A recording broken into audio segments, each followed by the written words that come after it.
Shalom. Bapak Ibu yang dikasihi Tuhan kita Yesus Kristus, firman Tuhan di dalam Efesus pasal yang ke-6 ayat yang ke-10, akhirnya hendaklah kamu kuat di dalam Tuhan dan di dalam kekuatan kuasanya. Rasul Paulus dalam tulisannya memberikan suatu penekanan yang berarti sangat penting, yaitu yang pertama, kita semua harus terlebih dahulu kuat di dalam Tuhan. Dan yang kedua, di dalam kekuatan kuasanya. Kematian dan kebangkitan Yesus memberi kepada kita suatu sudut pandang perubahan dalam berpikir dan dalam keputusan.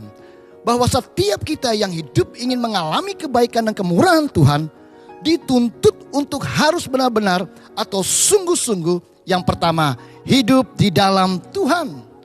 Hidup di dalam Tuhan berarti hidup di dalam kasih-Nya, hidup di dalam kebenaran-Nya, dan hidup di dalam persekutuannya. Ketiga hal tersebut tidak dapat ditawar-tawar. Karena di luar Dia kita tidak dapat berbuat apa-apa. Dan tidak ada sesuatu hal yang baik yang kita bisa hasilkan. Apabila kita benar-benar hidup di dalam Tuhan, kita akan memahami kehendak-Nya, mengerti rencananya, dan dapat merasakan apa yang Dia rasakan. Yang kedua, ingatlah bahwa kuasanya jauh lebih besar, jauh lebih dahsyat dari segala kekuatan kuasa yang ada di dalam dunia ini. Kuasa yang ada di dalam diri Tuhan kita Yesus Kristus, kuasa yang sama juga yang tinggal di dalam hidup setiap kita. Dan yang akan menuntun dan membimbing kita dalam menghadapi setiap pergumulan dan persoalan dalam hidup kita semua.